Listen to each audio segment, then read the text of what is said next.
आज हम पढ़ने वाले हैं सम संख्याएं। सम संख्याएं कौन सी होती हैं? तो देखो, ऐसी संख्याएं जो दो से पूर्णतः विभक्त होती हैं या विभाजित होती हैं उन्हें सम संख्याएं कहते हैं। तो डेफिनेशन लिखेंगे, ऐसी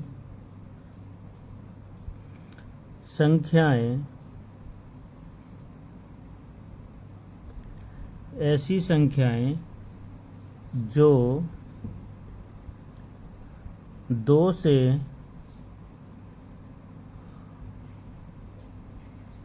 पूर्णतः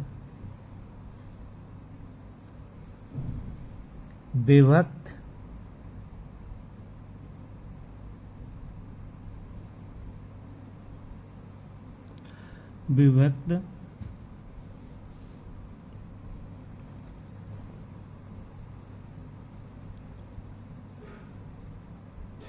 हो उन्हें सम संख्याएं कहते हैं।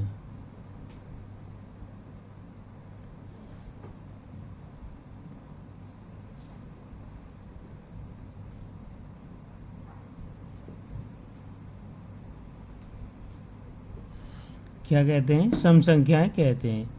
तो देखो, सम संख्याएं कौन सी होती हैं आपको बताएं, जो दो से पूर्णतः विभक्त हों या दो से जिसमें भाग चले जाए। ठीक है, तो देखो जैसे लिखेंगे यहाँ पर, फिर देखो दो का भाग दो में चला जाएगा तो पहले तो दो ही हो गई।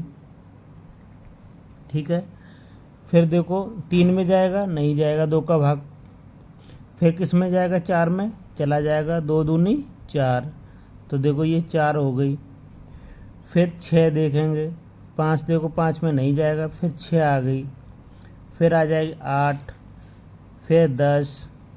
इस तरीक़ा से जिसमें दो का भाग चला जाएगा वो हमारी कौन सी संख्या कहते हैं? हमें सम संख्या या इवन नंबर कहते हैं। ये बात आपकी समझ में आई होगी। विषम संख्या या ओड नंबर कौन से होते हैं?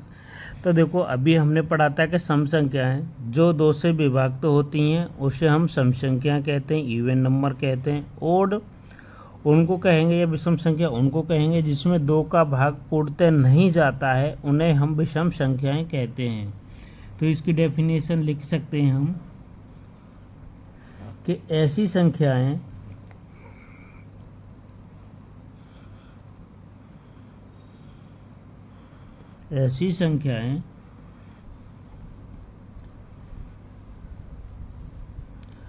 जो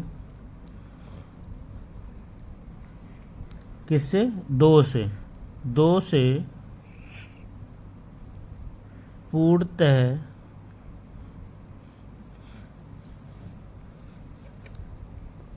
विभक्त नहीं होती हैं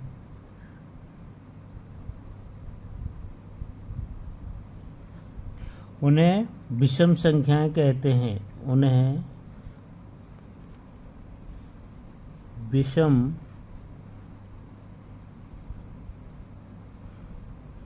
संख्या या संख्याएं कहते। अब देखो लिखेंगे यहाँ पर, जैसे लिखेंगे तो देखो इसमें क्या है कि हमने क्या बताया था कि पहले दो से भाग चला जाए। तो देखो एक है, एक में दो का भाग जाएगा, नहीं जाएगा, तो पहली संख्या एक हो जाएगी हमारी विषम संख्या। दो में दो से भाग लगाएंगे तो चला जाएगा, तो ये नहीं होगी। फिर तीन में भाग लगाएंगे दो का, तो दो एक कम दो, बचेगा एक, इसमें नहीं जाएगा, तो ये आ जाएगी तीन। फिर आ जाएगा, देखो चार में चला जाएगा, दो दूनी चार, तो ये भी विषम संख्या नहीं है, ये सम संख्या है। फिर पाँच देखेंगे तो दो दूनी चार, बचेगा एक, तो ये हो जाएगी हमारी पाँच। ठीक है, तो इस तरीक़ा से जो संख्या होंगी वो होंगी एक, तीन, पाँच, फिर कौन सी आ जाएगी 7, फिर कितनी आ जाएगी 9, फिर कितनी आएगी 11। ठीक है, इस तरीक़ा से ये संख्या हो जाएंगी, क्योंकि देखो इनमें 2 से भाग नहीं जाना चाहिए। जिसमें 2 का भाग चला गया वो सम संख्या हो जाएगी, इवन नंबर हो जाता है, और जिसमें 2 का भाग नहीं जाएगा वो आपकी हो जाएगी ओड नंबर या विषम संख्या।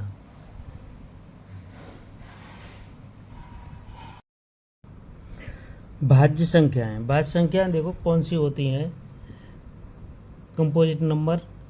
तो देखो इसमें क्या होता है कि ऐसी संख्याएं होनी चाहिए जिनके 2 से अधिक गुणनखंड होने चाहिए। कितने? 2 से अधिक गुणनखंड होने चाहिए, उन्हें भाज्य संख्याएं कहते हैं। कि ऐसी संख्याएं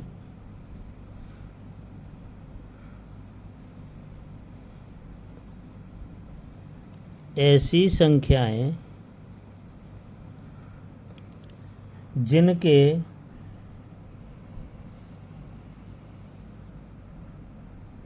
2 से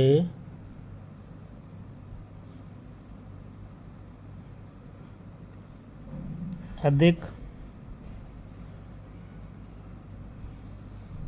गुणनखंड हों। कैसे हो? 2 से अधिक गुणनखंड हो, उन्हें विषम संख्याएं उन्हें भाज्य संख्या कहते हैं। ऐसी संख्याएं जिनके 2 से अधिक गुणनखंड हो उन्हें भाज्य संख्याएं कहते हैं।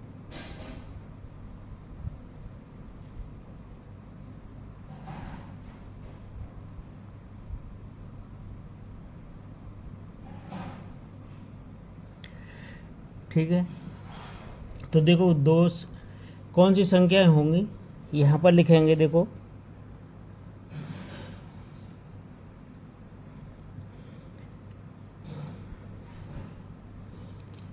तो देखो यहाँ लिखेंगे कौन कौन सी हो जाएंगे।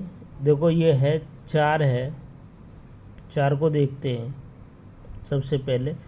तो देखो 4 है, 4 में देखो 1 का भाग चला जाएगा, फिर 2 का भाग चला जाएगा, और फिर 4 का भाग चला जाएगा इसमें। तो हमने क्या लिखी है डेफिनेशन कि ऐसी संख्या जिनके 2 से अधिक गुणनखंड हों उन्हें भाज्य संख्या कहते हैं। तो देखो 1 का भाग चला जाएगा इसमें, 4 में जा रहा है, 2 का जा रहा है, इसमें भी चला जाएगा, फिर इसका स्वयं का भी चला जाएगा, इसमें 4 एकम 4, तो ये हो गए कितने 3। तो हमने क्या लिखा है कि ऐसी संख्याएं जिनके 2 से अधिक गुणनखंड हों उन्हें भाज्य संख्याएं कहते हैं।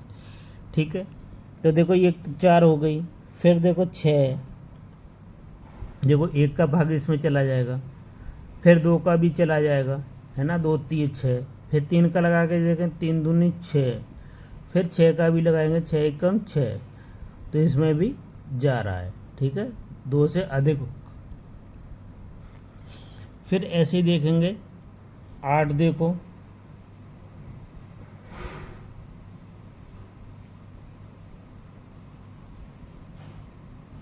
8 में भी देखो इसका, तो देखो इसका जा रहा है, देखो 2 चक 2 का जाएगा,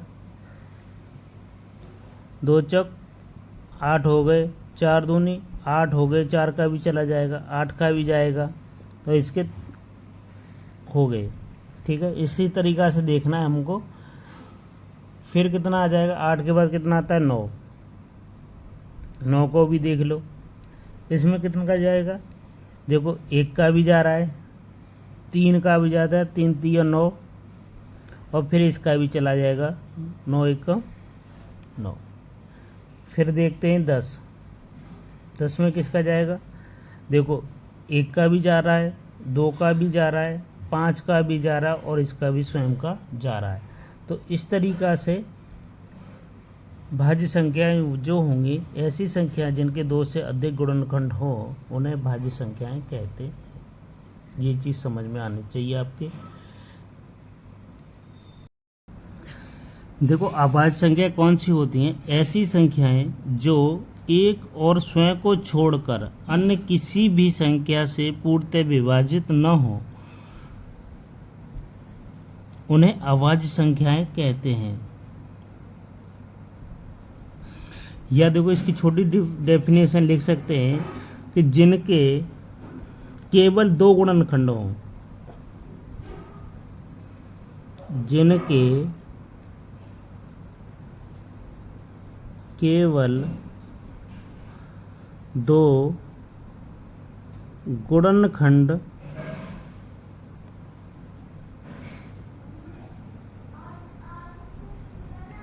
हों, अभाज्य संख्याएं कहलाती हैं।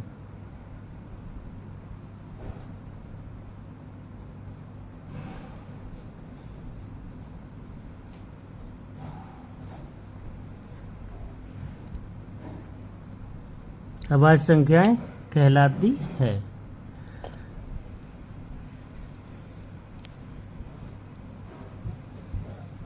अब देखो इसमें जैसे करेंगे तो देखो इसमें देखेंगे कि देखो दो है संख्या, दो में किसका भाग जाएगा, देखो एक का भी चला जाएगा और स्वयं का भी चला जाएगा। जिनके केवल दो गुणनखंड हों उन्हें अभाज्य संख्याएं कहते हैं। 2 हो गया, 3 हो गया, 5 हो गया, 7 हो गया, 11 हो गया, 13 हो गया, 17 हो गया। इस तरीक़ा से ये अभाज्य संख्याएं होती हैं।